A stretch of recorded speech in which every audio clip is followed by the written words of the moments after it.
Hi everyone, welcome back to my channel. So today is going to be about the eyelashes, and for this video I'm going to be using the boho eyelashes and the Adele adhesive. So I like the Adele eyelashes and I like the wispy lashes, especially because already in my hand. So let's get started.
So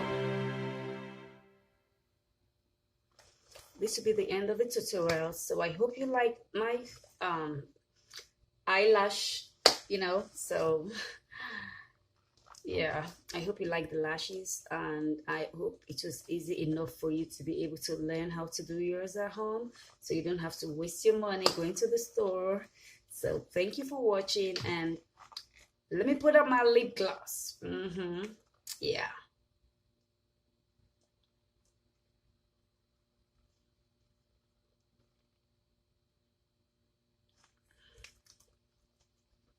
Yeah, so thank you for watching, and see you in my next video.